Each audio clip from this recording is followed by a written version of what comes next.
해병대에도 출퇴근하는 해병이 있었습니다. 해병대에서 출퇴근을 했다고요? 뭔가 잘못 들으신 거 아니냐고요? 아니요, 진짜입니다. 자, 이 믿기 힘든 이야기 본격적으로 파헤쳐보기 전에요. 먼저 밀리탐량 구독과 좋아요 꾹 눌러주시는 거 잊지 마세요. 흔히들 한 번 해병은 영원한 해병이라고 하잖아요. 모두가 자원해서 가는 그야말로 자부심의 상징 같은 곳이죠. 그런데 말입니다. 그 엄청난 자부심 이면에 사실은 내 의지와는 상관없이 끌려가서 심지어 집에서 출퇴근까지 했던 그런 병사들이 있었다는 거 알고 계셨나요? 오늘 바로 그 베일에 쌓여있던 이야기를 한번 제대로 들여다보겠습니다. 자, 그럼 먼저 과거로 한번 가볼까요?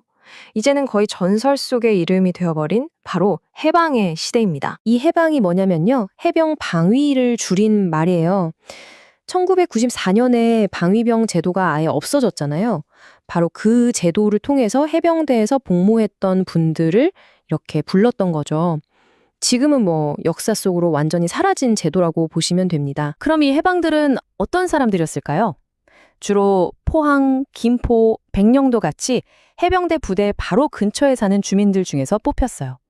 신체 등급이 좀 낮거나 아니면 집안 사정이 어렵거나 이런 이유들이 있었죠. 근데 진짜 놀라운 건요. 이분들도 현역 해병하고 완전 똑같은 군복을 입었다는 거예요. 그런데 보이지 않는 벽 같은 게 있었죠. 예를 들면 명찰 색깔을 슬쩍 다르게 한다거나 해병의 상징인 그 앵카 마크 있잖아요. 그걸 안 달아주는 식으로 은근한 차별을 두기도 했대요. 그렇지만 이분들이 맡은 일은 정말 중요했습니다. 부대 행정부터 PX 관리, 해안 경계까지. 사실상 부대가 돌아가는데 꼭 필요한 일들을 묵묵히 해냈던 거죠. 자, 그리고 1995년 드디어 방위제도가 폐지됩니다. 해방이라는 이름도 이때를 기점으로 공식적으로는 역사 속으로 사라지게 되죠. 하지만 이걸로 끝이 아니었습니다. 출퇴근하는 해병의 이야기는 놀랍게도 현재까지 이어지고 있거든요. 자, 그럼 이제 현재로 와보겠습니다. 과거의 해방을 잇는 새로운 출퇴근 해병, 바로 해상입니다. 이들의 존재를 딱 한 문장으로 표현하자면 바로 이거예요. 똑같은 훈련을 받지만 전혀 다른 길을 걷는다. 정말 모순적이죠? 그럼 해상은 뭘까요? 이건 해병대 상근의 줄임말이에요. 옛날 방위병하고는 좀 다른데요. 지금 있는 상근 예비역 제도 아시죠? 그 제도를 통해 해병대로 와서 집에서 왔다 갔다 하면서 복무하는 병사들을 말하는 겁니다. 자, 바로 여기서 진짜 엄청난 차이점이 드러납니다. 이게 핵심이에요. 생각해보세요. 육군 상근은 당연히 어디로 가죠? 그렇죠. 육군 훈련소로 갑니다. 그런데 해병대 상근은요?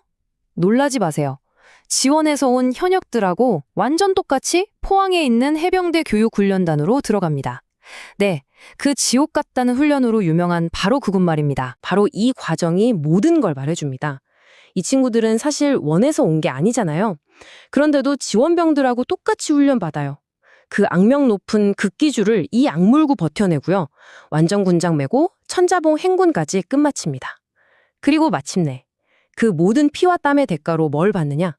현역과 똑같은 기술을 부여받고 모든 해병 훈련병들이 꿈에 그리는 바로 그 빨간 명찰을 가슴에 다는 겁니다. 적어도 이 순간만큼은 현역이냐 상근이냐 아무도 구분하지 않아요. 그냥 다 같은 해병인 거죠. 그러니까 훈련소 끝나고 자대에 가도 겉으로 봐서는 누가 상근이고 누가 현역인지 절대 알 수가 없는 거예요. 왜냐? 팔각모, 빨간 명찰, 그 특유의 세모 전투화까지 그냥 머리부터 발끝까지 완전히 똑같은 해병이거든요. 하지만 그 뜨거웠던 훈련소의 동기에는요. 안타깝게도 오래가지 못합니다. 자대에 배치되는 순간 아주 차가운 현실과 마주하게 되거든요. 눈에는 보이지 않지만 너무나도 명확하게 느껴지는 투명 계급이 생겨나는 거죠. 일부 현역들 사이에서 이런 말이 나오기 시작합니다. 집에 가는 애들은 해병이 아니지. 정말 날카로운 말이죠. 훈련소에서 같이 뒹굴었던 그 끈끈했던 전우회는 점점 잊혀지고 그 자리엔 쟤는 저녁에 집에 가는데 하는 뭐랄까 일종의 박탈감 같은 게 스며들기 시작하는 겁니다. 이 표를 보시면 이 두 그룹의 복잡한 마음이 딱 보입니다. 현역 입장에선 이런 거죠. 아니 나는 진짜 하고 싶어서 이 고생을 하는데 근데 상근 입장에선 억울한 거예요. 나도 너네랑 똑같이 훈련 받았는데 왜? 이 생각의 차이가 좁혀지질 않으니까 결국 상근들은 부대 안에서 투명인간 취급을 받기도 하는 거죠. 있으나 마나한 존재처럼요. 근데 진짜 재밌는 건 뭔지 아세요? 이 상근들도 전역하고 사회 나가면 똑같이 말해요. 엄청 자랑스럽게 나 해병대 나왔다 라고요.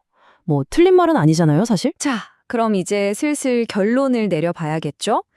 여러분은 어떻게 생각하세요? 이들도 과연 진짜 해병이라고 할 수 있을까요? 부대 안에서 어떤 취급을 받든 그거랑은 별개로요. 이 상근들은 해병대에 없으면 절대 안 되는 존재들입니다. 정말이에요.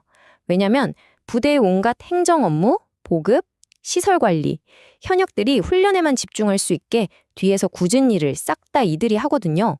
솔직히 말해서 이분들 없으면 해병대 부대 그냥 멈출걸요? 운영이 안 돼요. 그러니까 핵심은 이거라고 생각해요. 비록 자원에서 온 건 아닐지라도 그들은 똑같은 지옥 훈련을 통과해서 똑같은 피와 땀으로 그 빨간 명찰을 쟁취했다는 거. 그렇기 때문에 이들도 의심할 여지 없이 해병이라는 하나의 가족 구성원인 거죠. 하지만 마지막으로 이런 질문 하나는 던져볼 수 있겠네요. 과연 그 빨간 명찰이 주는 무게감은 그걸 단 모든 사람에게 똑같이 느껴지는 걸까요? 오늘 이야기 흥미로우셨다면 밀리탐량 구독과 좋아요 꼭 눌러주시고요. 더 재미있는 군대 이야기가 계속해서 듣고 싶으시다면 구독 버튼 꼭 눌러주세요.